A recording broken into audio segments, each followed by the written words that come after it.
Pues cita con la historia, cita con don Pedro Fernández Barbadillo, aquí en Radio Ya, con todos ustedes. Hoy con un tema muy especial que yo creo que les va a abrir el apetito a todos ustedes. Aunque acabamos de comer. Camarero, señor, ¿qué hay para hoy? Señor, un buen menú. Solo mi asado con patatas fritas, sesos huecos, hígados, liebres chatorreadas. Bueno, hoy esta canción viene muy al hilo de lo que vamos a hablar hoy. No es ni más ni menos que de la cartilla de racionamiento. ¿Cuándo viene a España la cartilla de racionamiento? ¿Cuándo se quita la cartilla de racionamiento? Pedro, ¿cómo estás? Dígame usted. Bueno, esta canción nos ilustra lo que vamos a hablar hoy, ¿no? Pues sí, es una canción de los años 20 y 30 y 40, muy famosa, que se cantaba por grupos de Bilbao y, bueno, explica... ¿De Bilbao? ¿Que tú eres de Bilbao? Sí. y cuenta, pues, como ya saben muchos de nuestros oyentes, pues un menú cantado, lo que se decía antes de cantar el menú, o cantar los temas de la oposición, algunos también. Sí. Y pues, claro, pues en los años 30 y 40, sobre todo cuando empieza la guerra y durante la posguerra, pues esta canción pues podía ser la nana de muchos españoles, de los Carpantas. También había ¿tú te acuerdas que había un personaje de Pulgarcito? De Escobar, que se llamaba, el dibujante Escobar, se llamaba Carpanta. ¿El de Zipizape? Sí, señor. Lo recuerdo porque mi padre, cuando me veía comer con mucha ansia, yo con 7 o 8 años, me decía que era un Carpanta. ¿Sabes? Y era eso, Carpanta, que siempre estaba pensando en comer. En comer porque no había comida. Porque no había comida. Y el pobre encima vivía debajo del puente. Efectivamente, Carpanta. Mira, me recuerda a mi padre. Me recuerda a mi padre el cómic, que era muy de tebeos. Efectivamente. No de cómics, de tebeos. No, yo lo veía en Pulgarcito. En la revista Pulgarcito, sí. Tu padre, claro, se acordaría del tebeo. El famoso tebeo. Que es el que daba nombre a los tebeos. Sí. Que en otros sitios ya se llaman novelas gráficas. O sea, cada día somos más Oye, pero había, ¿cómo diría yo? Había mucho nivel a la hora de los dibujos, ¿eh? Y estaba Ibáñez, estaba Escobar, estaban grandes dibujantes, cuando hablas de los cómics españoles. Pues efectivamente, y habrá que dedicar un programa al cómic español, al tebeo. Y también metemos ahí al Capitán Trueno, al Jabato, al guerrero del antifaz, Roberto Alcázar y Pedrín. Grandísimos. Pero bueno, vamos a centrarnos en el tema que hoy nos ocupa, la cartilla de racionamiento. Qué pocas ganas tenemos de hablar de estas cosas de hambre y demás. Eso nos divierte mucho, ¿eh?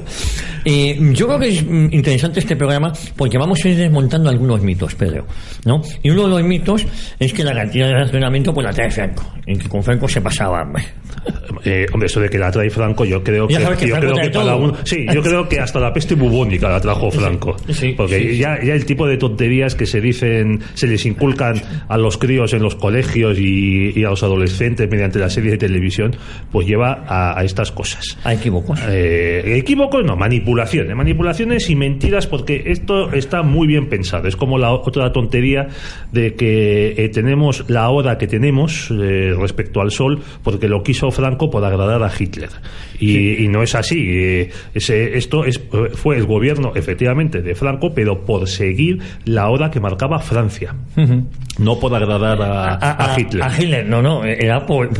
A mí, el horario de los trenes... Efectivamente, es que el gobierno de concentración en marzo del 40, antes de que los alemanes invadan Francia, decide adelantar la hora, y unos pocos días después lo hace también España, pues efectivamente por los enlaces ferroviarios y marítimos, porque a fin de cuentas Francia era el camino de España, y lo sigue siendo, a Europa, y el principal cliente. Sí, efectivamente. Ya hablaremos de este asunto a lo mejor cuando se cambie la hora otra vez. El uso horario, mira, da para un capítulo.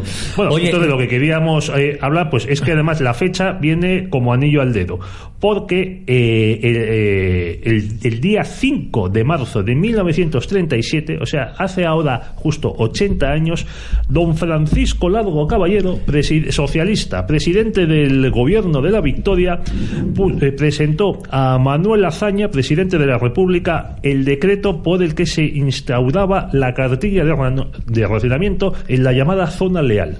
Y este decreto luego fue publicado por la Gaceta de la República en su número de 7 de marzo. O sea, 80 años mondos y lidondos. Es decir, hace 80 años, un 5 de marzo, va a ser 80 años ahora, que el gobierno de Largo Caballero instaura en la zona republicana, en la zona controlada por el Frente Popular, por el Ejército Rojo Español, la cartilla de racionamiento. Quizás por la mala gestión en la zona nacional no había cartilla de racionamiento, no era necesaria. Efectivamente. En la zona nacional lo que se empieza a establecer son medidas de austeridad, esto que está ahora tan de moda, que son el día sin postre y el plato único.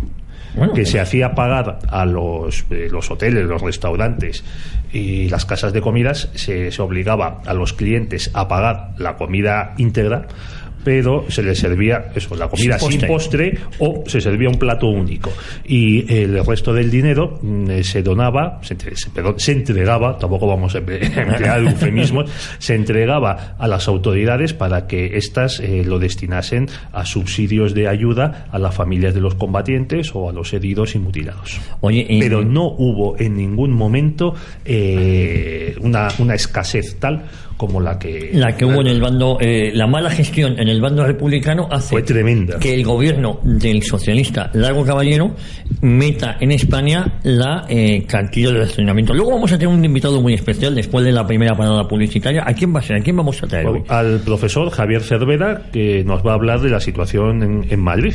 Él es autor de un libro muy interesante que es La ciudad clandestina, Madrid en guerra, que habla no solo de la quinta columna y de las checas que funcionaban en Madrid, sino también pues de las necesidades, de la falta de alimentos y de abastecimientos que había en la ciudad.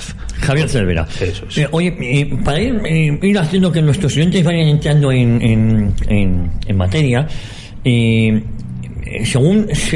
cuando acaba la guerra civil española, la guerra de liberación, sí se instaura la cartilla en toda España como solidaridad por la mala gestión que había habido en la zona republicana, ¿no? Pues sí, esto sucede en mayo del 39 por una orden del Ministerio de Industria y Comercio, que lo que hace es extender el racionamiento, la cartilla, a la zona nacional. Además, así lo dice, se establece el racionamiento en todo el país, tal, los municipios en donde ya se esté aplicando se mantiene, con lo que pues la gente de Madrid, de Valencia, de Murcia, de Cuenca, o sea, Castilla la Nueva, Valencia, Murcia y poco más, y algunas ciudades de Andalucía, pues están con la cartilla de racionamiento desde la primavera del 37 hasta que se suprime definitivamente, lo cual sucede en 1952.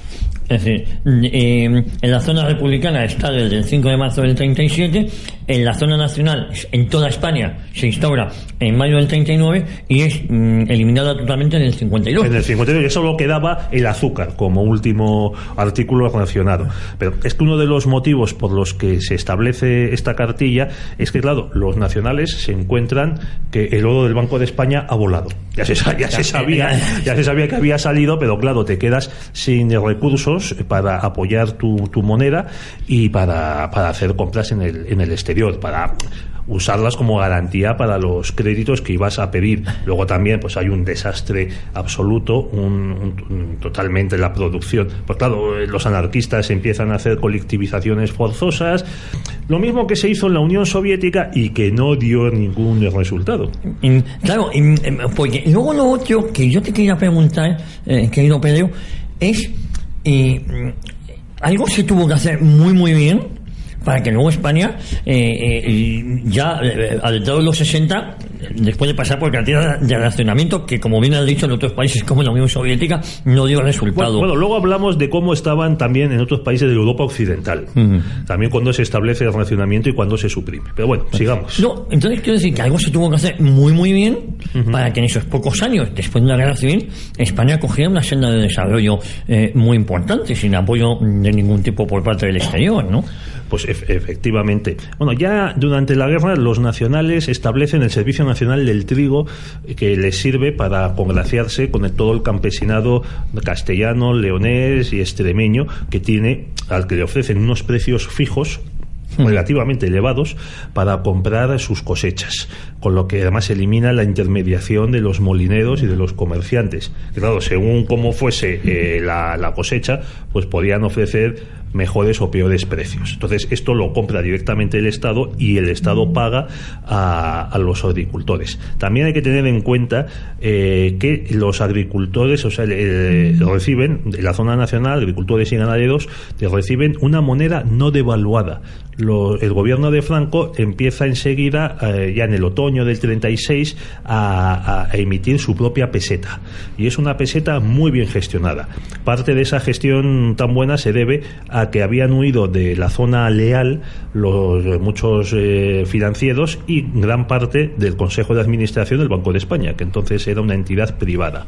Entonces se monta una sucursal del Banco de España, bueno, un Banco de España bis en Burgos, y estas personas, que son a las que conocen los otros financieros y otros banqueros en Europa, son de las que se fían, reciben préstamos, saben equilibrar el presupuesto, y también el gobierno franquista compra, no vendiendo el oro del Banco de España, o mal vendiendo, según otros, sino mediante el crédito. Se comprometen, o sea, firman créditos con empresas italianas, alemanas, francesas, británicas, el petróleo, por ejemplo, que venía de Estados Unidos, se compra con crédito. Claro, decir, bueno, si nosotros ganamos, pues les pagaremos. Entonces, a que nos siguen suministrando. Dice, hombre, pues ya que estamos aquí, sí, vamos a hacerlo. Pero yo creo que hay que destacar, vamos a ver, hay un profesor norteamericano que se llama Michael Seidman, que es autor de un libro muy interesante que se titula La Victoria Nacional en Alianza Universidad, y él estudia a los nacionales y los compara, su gestión económica, con la de los rusos blancos y los chinos nacionalistas del Kuomintang. Y él dice... Chiang Kai-shek. Exactamente. Y él dice que de estos tres grupos, el único grupo exitoso en la gestión económica es son los contrarrevolucionarios españoles, que los llama así, o sea, los nacionales, que mientras que los rusos y los chinos gestionan tan mal la economía de sus zonas que se lo ponen muy fácil a los bolcheviques e incluso a los chinos de Mao, porque tanto los bolcheviques como los comunistas chinos, durante las respectivas guerras civiles, digamos que detienen sus planes de colectivización y demás, y hacen propaganda de vamos a la tierra para vosotros, todo el de todo, luego era mentira, todo era del Estado, y al final el campesinado se quedó peor que estaba, ¿eh? Bueno, y mira, voy a leer unas frases de este autor, Michael Seidman, que dice lo siguiente: los nacionales españoles destacan entre todos los beligerantes de estas tres guerras que digo, por haber evitado la escasez que afligió a sus adversarios republicanos, por no mencionar a los rusos blancos y a los nacionalistas chinos. Como hemos visto, el suministro de los nacionales, mucho más amplio, invitó a las vacilantes tropas republicanas a desertar. Los desertores hambrientos fueron especialmente notables en 1938, el último año completo de guerra. La propaganda de los nacionales dirigida a los soldados republicanos puso el énfasis en los estómagos repletos de los insurgentes más que en ningún otro tema, aunque el dinero republicano carente de valor le siguió de cerca. Hay que decir que la peseta republicana deja de tener valor meses antes incluso de acabar la guerra.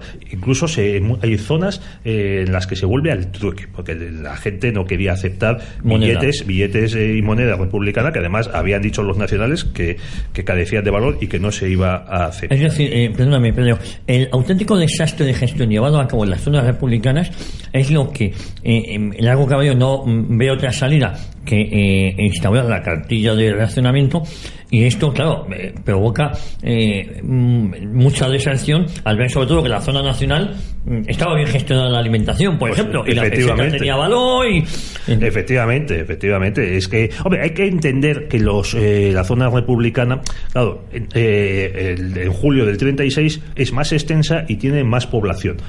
En parte se va encogiendo ese territorio por las victorias de los nacionales, pero mediante evacuaciones forzosas, hay que subrayarlo. Claro, zonas como Madrid y Barcelona, bueno, Barcelona menos, pero todo Madrid, se van llenando de evacuados forzosos. Entonces hay que alimentarles. Además, Madrid quedó en una situación casi cercada y demás, pero es que también había recursos alimenticios en la zona republicana, porque teníamos la huerta de Lérida, la huerta de Murcia, el arroz de Valencia, la pesca del Mediterráneo y demás, y ganado.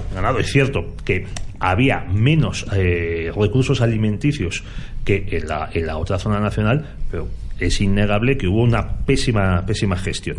Mira, para acabar de citar a Michael Seidman, sigo con él. Los nacionales se jactaban del pan blanco de Franco, sin adulterar, el tipo de pan más popular hasta el ascenso del movimiento ecológico a finales del siglo XIX. Sin embargo, matiza Seidman, los españoles de la zona franquista consumieron cada vez más pan integral, que llegó a verse como una solución parcial a la creciente escasez de trigo. A finales del 38, en varias provincias de la zona nacional se mezclaban de manera habitual el maíz y otros cereales con el pan de trigo. Y añade: los observadores extranjeros confirmaron la riqueza de la España nacional en productos alimentarios y, como tú decías, y la inexistencia de inflación, que esto es importantísimo, para tener tranquila a la gente, para saber que el dinero, porque al principio de la guerra los milicianos cobraban 10 pesetas diarias, que era un sueldo altísimo, mucho más alto que el que cobraban los legionarios y los regulares, que eran tropa profesional. Bueno, pero es que estas 10 pesetas en un año y pico no tenía valor. Efectivamente. Es decir, al comienzo de la contienda el miliciano cobraba mucho más que la tropa regular. No digamos ya los voluntarios. Sí. Los voluntarios que iban casi, no voy a decir gratis, pero iban con muy poco dinero.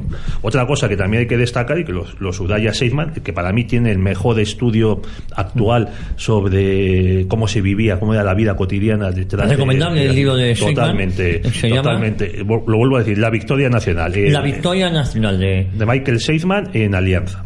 Otra cosa que comenta, por ejemplo, dijo: el saqueo fue algo muy habitual en ambos bandos durante la guerra civil, pero los contrarrevolucionarios españoles lo controlaron mejor y evitaron el círculo vicioso del odio campesino y el acaparamiento que infestó a sus enemigos republicanos y a los contrarrevolucionarios rusos y chinos. Claro, es que se lo pusieron, no fácil, pero los excesos. Hay un libro de Javier Tussell sobre la represión en ambos bandos, y Javier Tussell, que no era nada dudoso, llega a reconocer que fue mucho más salvaje la represión en el bando republicano, que eso le valió bastantes enemistades, por cierto. Eso y la biografía que hizo sobre el almirante Carrero Blanco le valió ya tachado de facha al final. Mira, hace poco estuve en una conferencia que dio el profesor Julius Ruiz, que es descendiente de unos exiliados españoles, es profesor en la Universidad de Edimburgo, o sea, súbdito británico, y hablaba de la represión en Madrid, en la provincia de Madrid.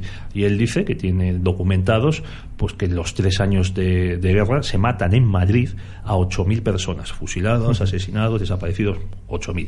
Y la represión franquista posterior son 2.500.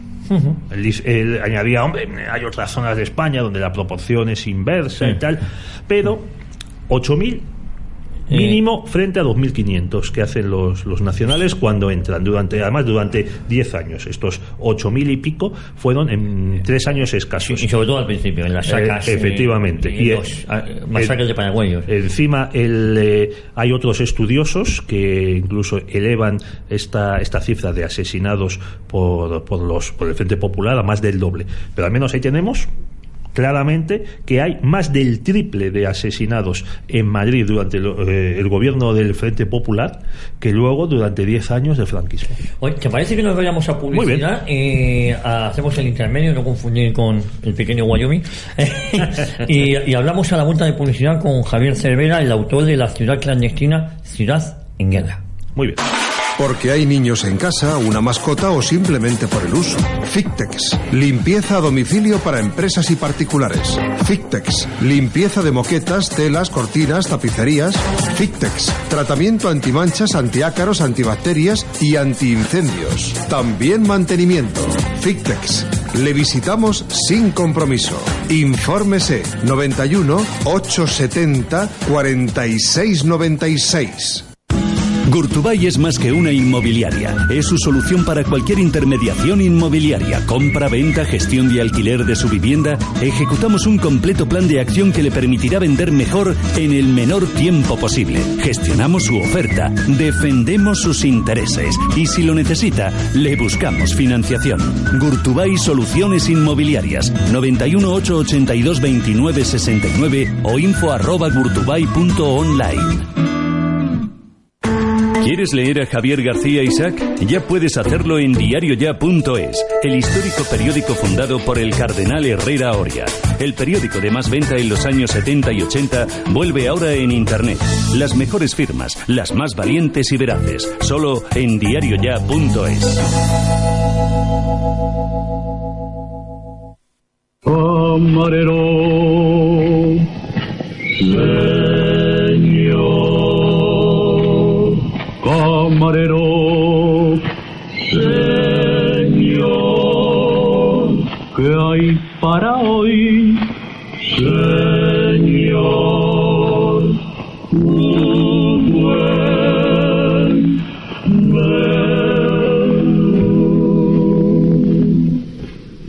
Solo miras a... Bueno, tenemos a don Javier Cervera. Don Javier, muy buenas tardes. Hola, buenas tardes. Bueno, don Javier Cervera, si no me equivoco, el autor de La ciudad clandestina. Madrid en guerra, la ciudad clandestina. Madrid en guerra, la ciudad clandestina. Don Javier, estamos hoy en Cita con la Historia con don Pedro Fernández Barbadillo. Queríamos hablar con usted porque estamos comentando la cantidad de racionamiento. En 5 de marzo del 37, el gobierno de Largo Caballero instaura en la zona controlada por las tropas republicanas la cantidad de racionamiento. ¿Cuál sería la situación? ¿Cuál era la situación en ese Madrid anterior a ese 5 de marzo del 37? Bueno, pues mucha hambre, porque en realidad el racionamiento en la República, en la España republicana, comienza antes. Ya en noviembre del 36 ya hay directrices de las autoridades locales de Madrid para restringir la cantidad de alimentos básicos que se proporcionan a los madrileños, y las colas aparecen muy pronto en Madrid. Las colas en otoño del 36 ya son una realidad. Uh-huh. Bueno, otra cosa es que, bueno, eso pues efectivamente es un poco después cuando se institucionaliza la cartilla, pero hay racionamiento y hay bandos, y yo he visto bandos que se cuelgan en las paredes de Madrid estableciendo el precio de las cosas y las cantidades autorizadas a las personas, ¿no? De básicos, ¿no? De leche, de carne, de pan, etcétera, ¿no? O sea, que porque el hambre en Madrid llega muy pronto. Hay que tener en cuenta que la República acaba en el verano del 36 teniendo un territorio que es más amplio, pero que tampoco está muy bien dotado de recursos, pues porque, por ejemplo, en el caso dice, bueno, tiene la costa del Mediterráneo, sí, pero el Mediterráneo era muy complicado porque Baleares lo tenían los franquistas y era muy complicado abastecerse por ahí. Entonces el granero lo tenían gran parte también el otro bando. Quiere decir que ellos tienen falta, y luego también tienen una muy mala gestión. Claro, yo le iba a decir que a eso hay que sumarle también la mala gestión, porque sí, recursos económicos en principio los tenían, ¿no? Pero es que lo que ocurre con el abastecimiento en la España republicana, en el Madrid de la guerra, es lo que ocurre con casi todas las cosas. Quiero decir, al digamos, atomizar el poder, que es decir, al distribuir el poder, cuando el poder cae realmente en la calle y la autoridad de la administración desaparece, porque se monta situación revolucionaria, pues aquí no manda todos y no manda nadie. Entonces las propias instituciones, partidos, sindicatos, etcétera, pues consideran con autoridad para gestionar las cosas, y ellos deciden pues qué cantidad, cómo gestionar el abastecimiento, y aunque la propia Junta de Defensa de Miaja, que es poco operativa en ese sentido, pues tiene su propia consejería de abastecimientos, la realidad es que que bueno, pues que los partidos políticos hacen lo que les da la gana y los sindicatos hacen lo que les da la gana, el gobierno no está porque se ha ido a Valencia. Y hablo de Madrid porque realmente es Madrid, quiero decir, Valencia, en la zona de Levante es verdad que la vida es distinta, y en la zona de Levante, que además mi familia procede de allí y he oído testimonios de abuelos y tal, en la zona de Levante no se pasa tan mal, pero en Madrid se pasa muy mal. Hola. Aparte de por el incremento progresivo de la población, en Madrid van llegando, conforme el ejército de África de Franco va avanzando desde el sur en los meses del final del verano y hasta las puertas de Madrid en noviembre. Madrid se va llenando de gente, que aparte del problema de la vivienda, que es un problema real, está el problema de darles de comer, que eso también es grave, ¿no? Hola, buenas tardes, Javier. Soy Pedro Fernández Barbadillo. Buenas tardes, encantado. Hola. Tengo aquí delante el libro de la Junta de Defensa de Madrid, de Julio Adostegui y de Jesús Ángelo, Jesús Antonio Martínez, que publicó la Comunidad de Madrid hace 30 y tantos años. Entonces, con todas las actas de defensa de la Junta. A mí me llama la atención, ojeándolo para preparar este programa, cómo perdían el tiempo en estas reuniones con la censura de prensa y enfadándose unos con otros porque salía el periódico Castilla Libre, que ahora no me acuerdo de quién era, porque la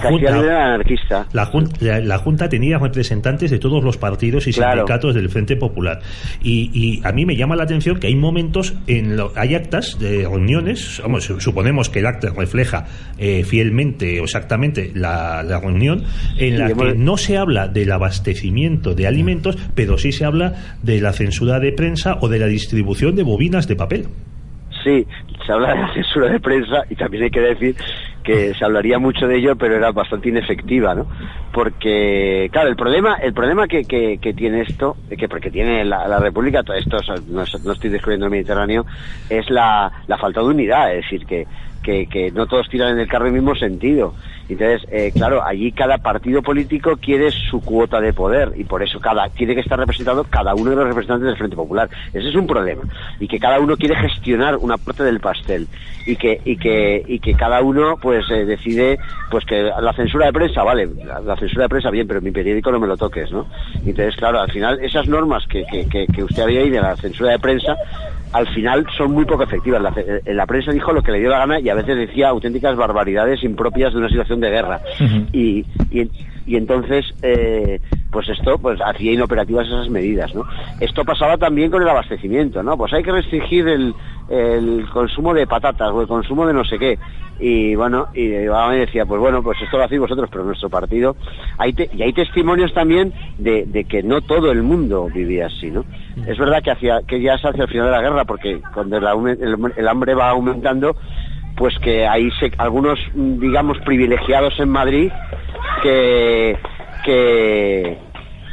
viven muy bien, ¿no? Ahí yo encontré, es verdad que un poco más hacia el final, un testimonio de Miguel Hernández en una reunión en la Alianza de Intelectuales Antifascistas, en que monta en cólera contra Alberti y su mujer, vamos, dice barbaridades que no voy a reproducir por respeto a los oyentes, contra ellos dos, porque les ve poniéndose hasta las botas de comida, y dice, ¿no os dais cuenta el hambre que está pasando la gente? Pues sois unos inmorales, ¿no? Y entonces, y tiene un enfrentamiento muy serio con Alberti, pero muy serio. Yo no sé si llegaron a las manos, pero si no le faltó poco. Porque claro, cada uno hace lo que quiere, y entonces pues eso en la Junta, y si la Junta no se preocupa de las cosas realmente serias, ¿no? Es decir, de los problemas de Madrid. Sí, otro problema de abastecimiento que tratan algunas de estas actas es el de leña, porque parece ser que la gente se iba al Monte del Pardo y talaba encinas o en la casa de campo y otra cosa peor era el tema de los edificios derruidos a partir de los bombardeos. Esto provocaba que muchos se fueran a las casas a buscar las vigas de madera que quedaban al descubierto, derivado de los hundimientos de los edificios. Claro, esto tenía un riesgo altísimo, porque se te podía caer una pared. Y esto, por ejemplo, esto es una cosa que hacían, esto yo lo sé por testimonios, que hacían niños y claro, y es una cosa peligrosísima. No, o sea, hubo algún caso, tampoco puedo cuantificar, pero hubo algún caso de gente que falleció porque eso, al ir a buscar leña para calentarse, o sea, simplemente pues al ir a quitar un leño, una madera, o sea, no, un leño, en realidad una viga, pues se desmoronaba esa parte de la casa y le caía encima, ¿no?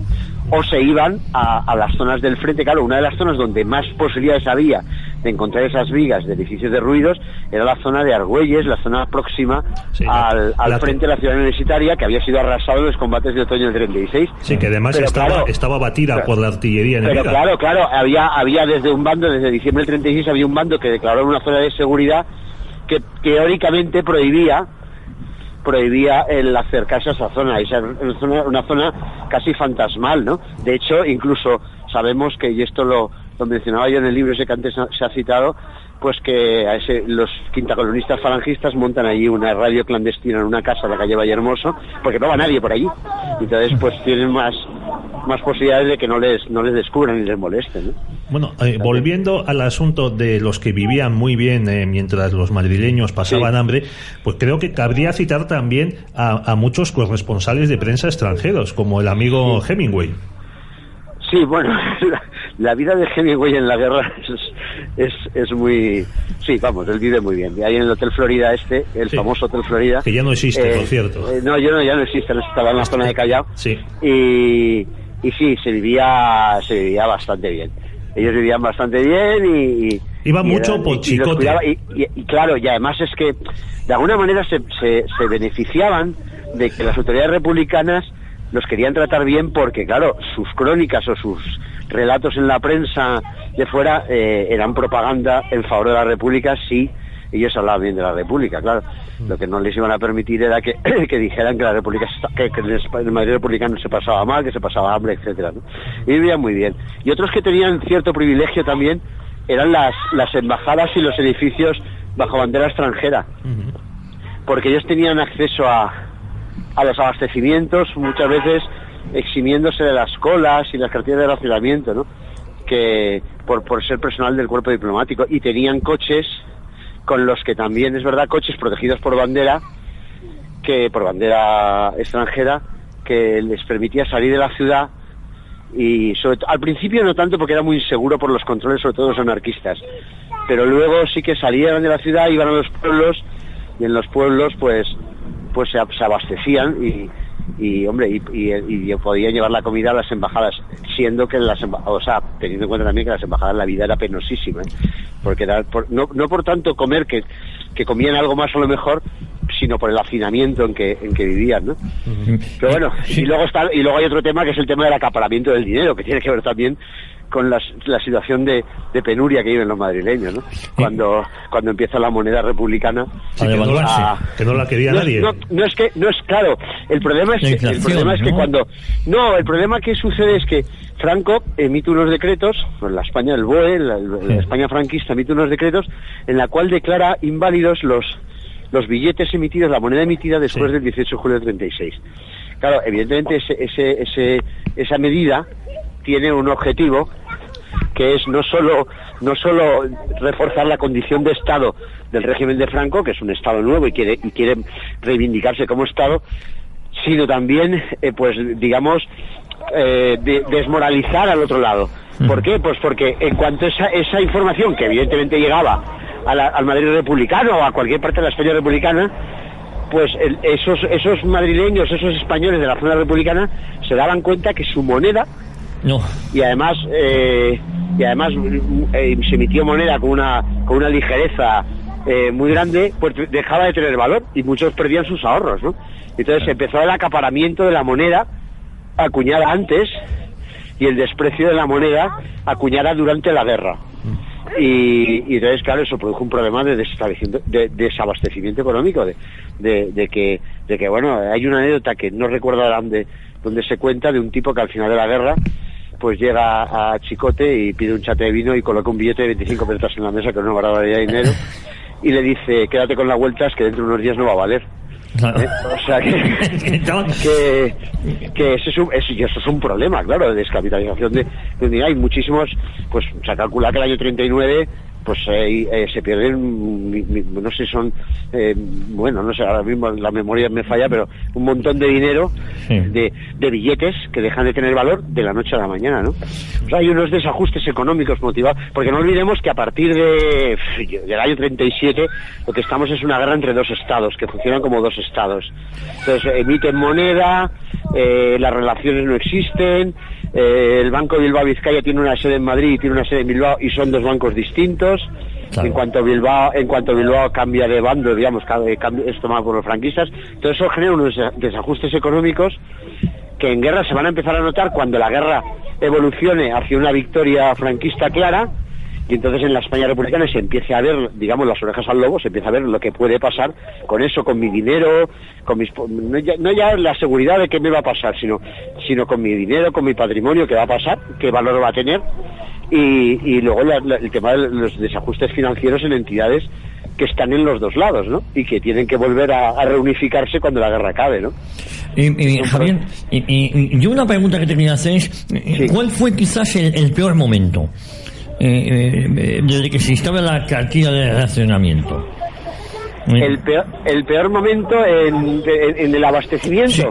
Sí, o quizás en el reparto de alimentación, de comida, en la hambruna, ¿no? Sí. En Madrid el año 38. En Madrid el año 38. Ya hacia el año 38 hay que tener en cuenta que hacia el año 38 la España republicana, bueno, pues en la primavera del 38 ha visto mermado su territorio de una manera tremenda, o sea, ya no tiene nada de la cornisa cantábrica.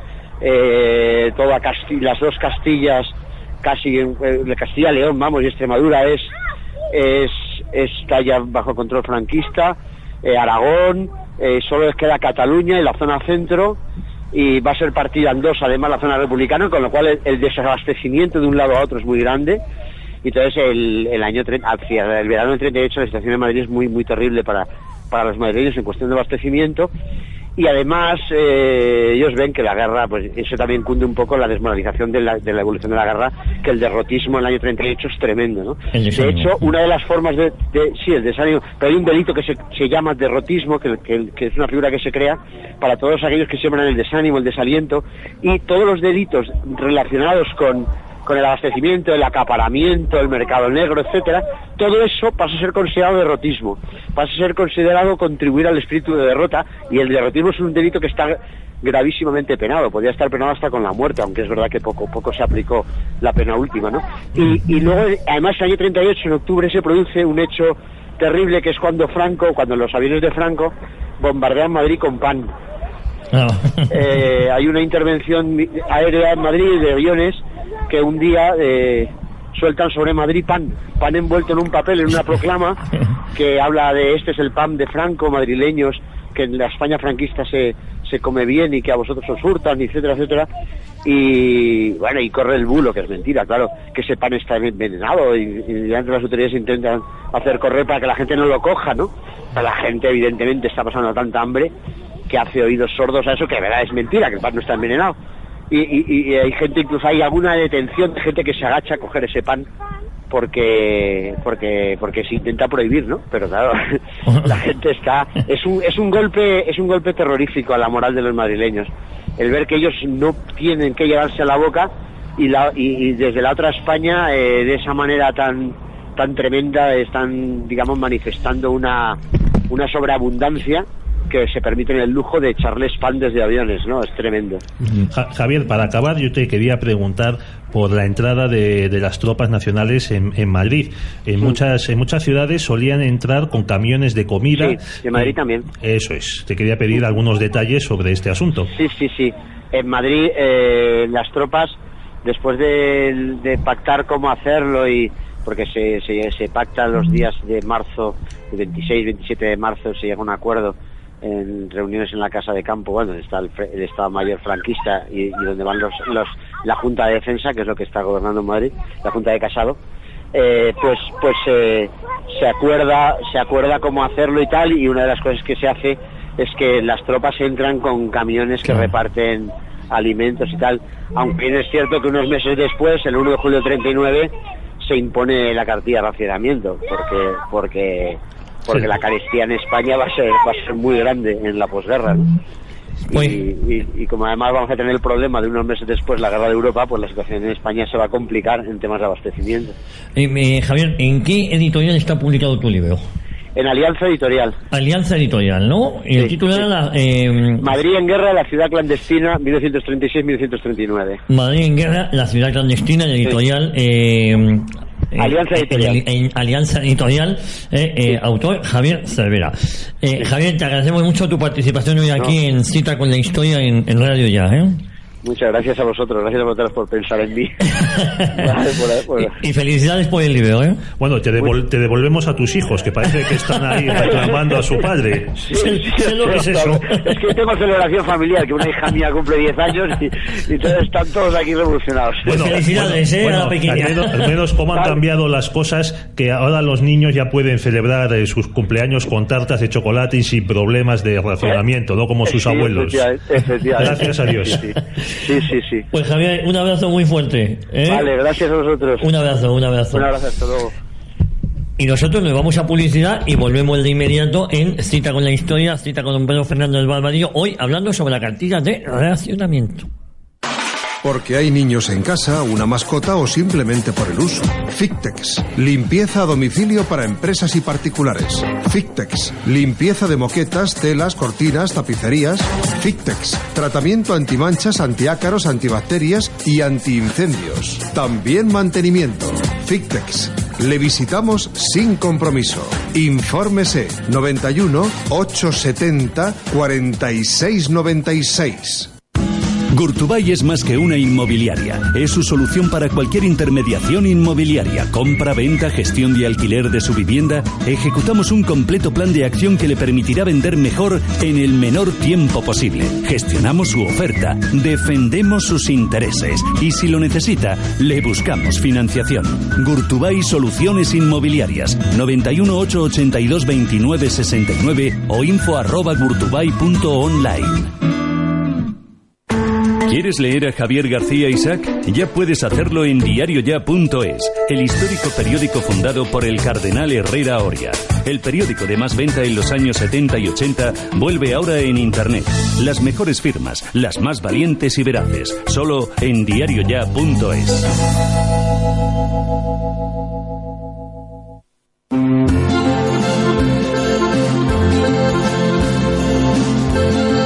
Vuelta, seguimos en Cita con la Historia, Cita con don Pedro Fernández Barbadillo. Pedro, estábamos tratando el tema de la cartilla de racionamiento. Yo creo que ha sido muy clarificador los comentarios del profesor Javier Cervera. Sí, de la Universidad Francisco de Vitoria, por cierto. Hay que decirlo, una excelente universidad privada en las afueras de Madrid. De Madrid. Y, hombre, yo creo que tenemos que reconocer y decir las cosas como son, que es verdad que en los años 40, a partir de que se extiende el racionamiento a toda España y estalla la Segunda Guerra Mundial, pues 5 meses más tarde, pues claro, hay una situación muy grave que se va complicando a medida que los anglosajones, el Imperio Británico y Estados Unidos empiezan a estrangular según sus conveniencias el suministro de alimentos, de medicamentos, de combustible e incluso de abonos químicos, que son muy importantes, y hay momentos en los que se pasa realmente mal, incluso que sube el número de defunciones por hambre respecto a los años de la paz republicana. De la paz republicana. No de la guerra, pero hubo casos verdaderamente pavorosos. Hombre, no se llegó a lo que pasó en Leningrado, hoy felizmente recuperado como San Petersburgo, donde debido a la incompetencia de Stalin y de sus bolcheviques, durante los 3 años de sitio, no se evacuó a la población civil, porque eso habría sido derrotista, y entonces, como no había manera de alimentar a esta población, se cayó en el canibalismo. Sí. Eso había bandas de caníbales que emboscaban a gente que cruzaba pues descampados o edificios en ruinas al anochecer o al atardecer, tal, las mataban y se las comían. Eso, el Leningrado. También se comenta que, bueno, lo que pasa es que poca gente ha podido ir a Corea del Norte, que eso ha pasado hasta hace bien poquito en Corea del Norte, que ha sufrido distintas hambrunas también. Bueno, y en la China de Mao, con el gran salto adelante, que fue el momento de la mayor matanza del siglo XX. El salto adelante que se quedó bastante atrás. Sí, que estaban empeñados estos ineptos, estos asesinos, estos genocidas, en que los chinos tenían que construir hornos en las casas para sacar acero. O sea, tú fíjate, o sea, un horno alto, un horno de siderurgia que tiene que alcanzar cientos de grados para fundir el metal, hacer la colada, no, lo haces en tu casa, en tu jardín. Qué estupideces. Bueno, pues, y todos estos regímenes que me estás hablando tienen un denominador común, y es el comunismo. El socialismo es real. El socialismo es real y queda como más vendible, ¿no? Pues sí, efectivamente. Hombre, mira, ahí tenemos Cuba, que cuando... ¿Te quiere hablar de Cuba? Cuba, cuando en Europa se pasaba hambre, y en España en concreto, pues era un país rico. Totalmente rico, con esa naturaleza exuberante, con sus cultivos. Era una de las principales potencias de la zona, ¿eh? Bueno, potencia, vamos a decir que era un país donde no se pasaba hambre, uno de los países más desarrollados. Sí. Además que tenía una dieta muy variada, azúcar, cerdo, cabras, arroz, tenía de todo. Bueno, pues en el año 63 Fidel Castro, socialismo o muerte, compañero, pues establece la cartilla de racionamiento, que ahí sigue.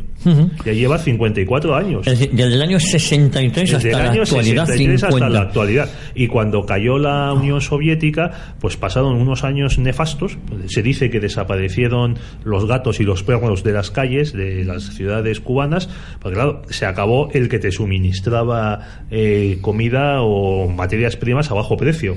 Vamos, era tal la incompetencia de los castristas que el petróleo que les enviaba Chávez, gran parte de él, cuando estaba más alto, lo revendían en el mercado internacional. Hay otros países también de la órbita, de la órbita comunista y también de la órbita occidental, que siguió con la cartilla de racionamiento, ¿no? Bueno, vamos a hablar un poco de eso. O sea, a nivel internacional, en España la cartilla de racionamiento desaparece en el 52. En el 52 se suprime el último alimento racionado, que era el azúcar. Lo que tú me preguntabas, pues claro, es que tenemos que tener en cuenta que al estallar la Segunda Guerra Mundial, muchos países pues necesitan racionar no solo alimentos, sino productos pues como el caucho. En Estados Unidos se racionaron los neumáticos, los textiles, los abonos, tal, porque dependían de importaciones extranjeras que no podían llegar. Mira, por ejemplo, después de España, en el año 39, otro país que establece el racionamiento el 15 de septiembre, o sea, a las 2 semanas de empezar la Segunda Guerra Mundial, es Alemania, que permanece racionada la zona occidental, lo que luego fue Alemania Occidental, hasta el año 50. La Alemania Oriental, ya se sabe, el comunismo superará siempre al capitalismo hasta el año 58. Hasta el año 58. Irlanda, que era un país neutral y un país que no tenía problemas de suministros, pues también raciona parte de sus alimentos hasta el año 39 y hasta el año 51. Holanda, que no entra en la Guerra Mundial hasta que es invadida por Alemania en mayo del 40, empieza también ese año, el 39, el racionamiento, que concluye en el 52. Francia empieza el racionamiento en marzo del 40, o sea, antes de la invasión alemana, y dura hasta el año 49. Italia, lo mismo, del año 40 al 49, aquí lo establece Mussolini. El Reino Unido empieza su racionamiento en el año 40, en enero, y dura hasta el año 54, es decir, más allá de España. Y luego encima hay durante la crisis de Suez, que se produce a finales del 56, desde noviembre del 56 a mayo del 57 está racionada la gasolina.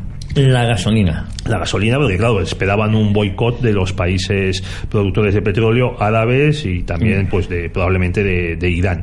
En Bélgica el racionamiento dura desde el 40 al 49. En Suecia, otro país neutral como Irlanda, pues se extiende del 40 al 51. También hay que decir que, como pasaba en España, los últimos años, los últimos meses, solo hay 1 o 2 productos racionados. En el caso de España fue el azúcar, en el caso de Suecia el café. Como fueses cafetero, a tomar la chicoria. Mira, Finlandia le dura el racionamiento desde el año 39, porque además le ataca la Unión Soviética, hasta el año 53. Hungría se extiende desde el año 40 al 48. Fue el primer país de Europa donde antes se levantó el racionamiento, pero también el gobierno comunista hace una gestión tan excelente, además pasa un periodo de hiperinflación brutal, que se vuelve a reintroducir en el año 51. Y también Estados Unidos sufrió racionamiento también suave, afectaba a neumáticos, afectaba a algunos productos así, pero desde el año 41 al 46, y Canadá del 42 al 47. En Polonia, liberada por el camarada Stalin, hay racionamiento una vez pasada la guerra, del 52 al 53. Y después, otra vez, tras 30 y tantos años de paz y de socialismo real, hay racionamiento del 76 al 89. También en Suiza hay racionamiento, y así podemos seguir.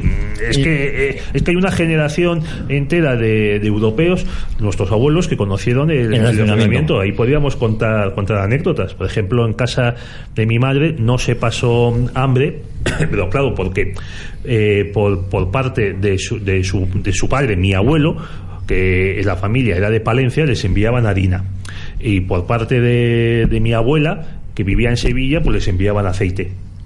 Entonces, claro, y con eso iban alternando. Bueno, y luego, que es que era también otra época. Por ejemplo, mi madre me decía que en su casa, pues el pan en esos años lo hacían en casa.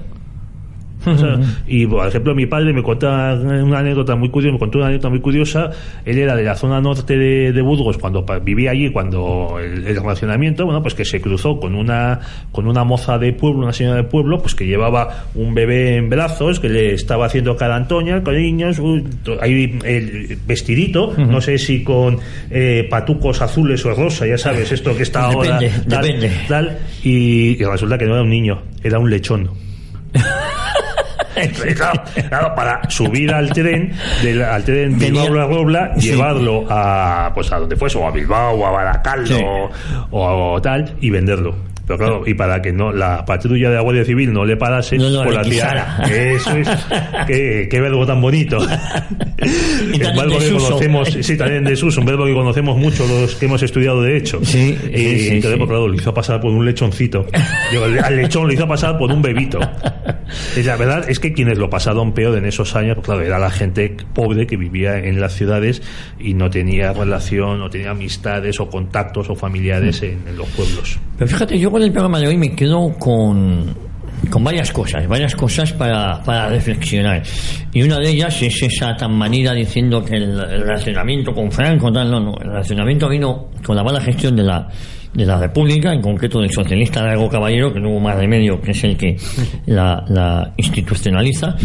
Y en España llega al mayo del 39, y llega por solidaridad, por la mala gestión que según se va liberando la zona republicana, la mala gestión que tenían en esa zona. No, es que además habría llegado cuando se estalla la Segunda Guerra Mundial, porque si el racionamiento afectó a países neutrales como Portugal y Suiza, Irlanda, y también a países beligerantes, pero donde no hubo ningún tipo de bombardeo ni de destrucción de infraestructura ni nada, como Estados Unidos y Canadá, pues tú me dirás lo que habría hecho España. Mira, yo quiero acabar diciendo que pese a todo lo que sufrieron los españoles en los años 40, que como suele decir Pío Moa, sufrieron bastante menos que los alemanes, los belgas, los polacos, los italianos, digan lo que se diga, también en los años 40 se produce un aumento de la esperanza de vida, cosa sorprendente. Hay un libro precioso que se titula La conquista de la salud en siglo XXI, donde se dice lo siguiente: o sea, tras el periodo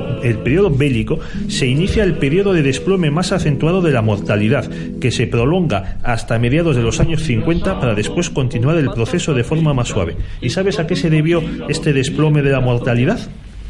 al tema de la natalidad o al tema de evitar la mortalidad infantil. Efectivamente. ¿Y tú sabes quiénes fueron los responsables de que pasase esto?